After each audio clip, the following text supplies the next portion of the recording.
dagaal culus oo soo bilowday waa berigii hore ee Saakay ayaa ilaa iyo hadda waxa uu ka socdaa magaalada Baardheere ee gobolka Gado iyada oo daryanka hubka culus iyo labada dhinac rasaas ay isu adeegsanayaan laga maqlayo qaybaha ugu badan gobolkaasi. wararka madaxa bannaan ee ka imaanaya gobolka Gado gaar ahaan degmada Baardheere ayaa xaqiijinaya in tiradii ugu badnayd ee dhimasho iyo dhaawac uu dhaliyay dagaalkii soo bilowday waa berigii hore ee Saakay ilaa iyo haddana ka socda degmada Baardheere ee gobolka Gado iyada oo la dilay mas'uuliyiin dawladeed xubno degmada muhiim u ahaa iyo soo kale saraakiil ciidan. wararka ka imaanaya gobolka waxay intaasi ku darayaan inuu jiro khasaarihii ugu badnaa ee intii dagaalada ay u dhaxeeyeen Jubbaland iyo dawladda federaaliga ah uu ka dhashay dagaalkii maanta waxaana la soo warinayaa in la kala qabsaday hub iyo gaadiid dagaal. durba Jubbaland war ay soo saartay waxay ku sheegtay ama guul inay ka gaartay ay ku sheegatay dagaalkaas iyada oo ku faantay in ay disho xubno ka mid ah kuwii dawladdu ay u wakiilatay degmada Baardheere ee gobolka Gado. maamul goboleedka Jubbaland ayaa qoraal uu soo saaray waxa uu kaga hadlay dagaalkii cuslaa ee tan iyo Saakay ka socda gobolka Gado gaar ahaan degmada Baardheere ka u dhaxeeyay ciidamada dawladda Soomaaliya iyo kuwa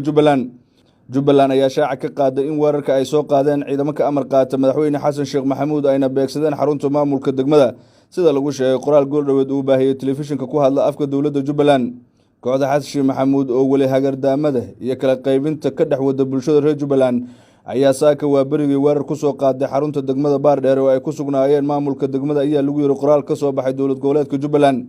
sidoo kale waxaa la sheegay in xarunta degmada ay ku sugan yihiin ciidamada Jubbaland haatan ay iyagu gacanta ku hayaan balse wali dagaalku uu socdo sida qoraalka ku cadda. waxaa kale oo intaasi ku dartay Jubbaland xarunta in ay la wareegeen ciidamada Jubbaland iyo soo kale dadka deegaanka oo iyagu taabacsan.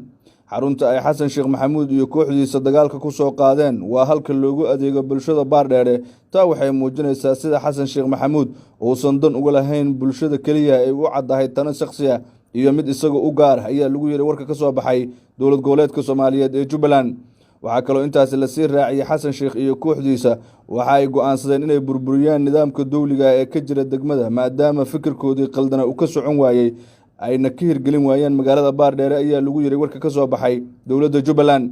dhinaca kale ma jiro wax hadal oo ilaa ay hadda ka soo baxay dawladda federaalka Soomaaliya oo ku aadan dagaalka ka dhacay Baardheere waxaana wali socda dagaal labada dhinac u dhaxeeyo oo dhiig badan ku daatay. dagaalkan ayaa ka dhashay muran sababay gacan ka hadal dhex maray gudoomiyaha degmada ee maamulkaasi iyo kan dawladda federaalka Soomaaliya ee halkaasi u soo magacaawday. maalinimadii shalay ayay ahayd markii Jubbaland ay sheegtay inay la wareegtay gacan ku haynta xarunta degmada Baardheere isla Saakana waxaa weerar ku qaaday ciidamo ka tirsan kuwa dawladda federaalka ee Soomaaliya inkastoo iska caabin xoog leh ay kala kulmeen ciidamada daraawiishta Jubbaland iyo kuwo kale oo gaar ah oo infantry uu tababaray hogaamiyaha Jubbaland Axmed Maxamed Islaam Madoobe. waxaa la dilay gudoomiyihii degmada Baardheere ugu magacaawna dawladda federaaliga ah ee Soomaaliya iyada oo sidoo kale la dilay xubno kale oo mas'uuliyiin ah oo dawladdu halkaasi ay u magacaawday. eebaha u raxmaday gudoomiyihii degmada Baardheere ee gobolkaasi ama degmadaasi lagu dilay oo la oran jiray Allah u naxariistay Maxamed Ilyas Caagane ayaa ka mid ah mas'uuliyiintii dawladeed ee halkaasi ku geeriyooday waxaana kaloo jira xubno kale oo maamul oo halkaasi ku geeriyooday. dagaalka ayaa socotan iyo waa berigii hore ee Saakay iyada oo labada dhinac ay isu adeegsanayaan hub leh noocyo kala duwan waxaana xusid mudan in gurmadyo ciidan oo kala duwan ay kala gaarayaan labada dhinac. hogaamiyaha Jubbaland Axmed Maxamed Islaam Madoobe ayaa wali ku adkeysanaya in dawladda federaaliga uu kaga adkaan karo qori caaradii bacdama dagaalkii Raas Kaambooni ee November 13 dhacay uu kaga itaal roonaaday ciidamadii dawladda federaaliga ah ee diyaaradaha looga daabulayay magaalada Muqdisho. dawladdu uu hogaamiyo Xasan Sheekh Maxamuud ayaa dhowr jeer oo hore cunaqabatayn saartay Jubbaland iyada oo xanibtay duulimaadyada Doolow iyo Kismaayo oo ka kala tirsan gobolka Jubbada Hoose iyo gobolka Gado. tan iyo xilligaasi waxaa taagnaa xasarado siyaasadeed oo isjiidan iyada oo ugu dambeyn gacan ka hadal uu dhacay maalinimadan maanta ah.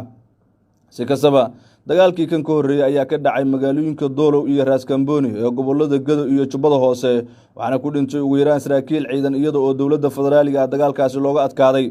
askar ka tirsan ciidamada dawladda ayaa xilligaasi iska dhiibay xadka Kenya halka kuwa kalena ay isku dhiibeen maamulka Jubbaland oo diyaarado loo soo saaray Muqdisho. tan iyo markaasi waxaa socday labada dhinac isdiidanku ku aadan dhinaca maamulka. dawladda federaalka ayaa ganafka ku dhufatay in ay aqoonsato doorashadii 25 November 2024 ka dhacday Kismaayo ee mar kale dib loogu doortay hogaamiyaha Jubbaland Axmed Maxamed Islaam Madoobe. wax walba oo nidaam dawladeed ay halkaasi ka diiday dawladda federaaliga ah iyada oo sheegtay Axmed Madoobe inuu yahay dambiile ayna u jartay waaran soo qabasho ah. saacado koobanse kadib isla maalinkaasi waxaa warqad kale oo eedeysano loogu yeerayo madaxweyne xasan sheekh maxamuud soo saartay maxkamadda degmada Kismaayo iyada oo hadda labada dhinacba ay isu aqoonsan yihiin dambiilayaal.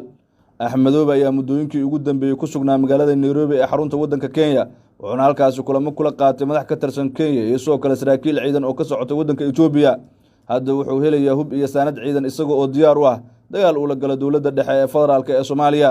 Dagaalkii maanta ka dhacay Baardheere wuxuu dhaliyay khasaare isugu jira dhimasho iyo dhaawac mana la hayo ilaa iyo hadda tirakoob rasmi ah oo muujinaya bacdama weli dagaalka uu socanayo. Dhaawacyada labada dhinac ayaa loo soo kala daabulaya goobaha ay kala haystaan oo ah Kismaayo iyo Muqdisho lamana ogo dagaalkan halka uu ku soo idlaan doono.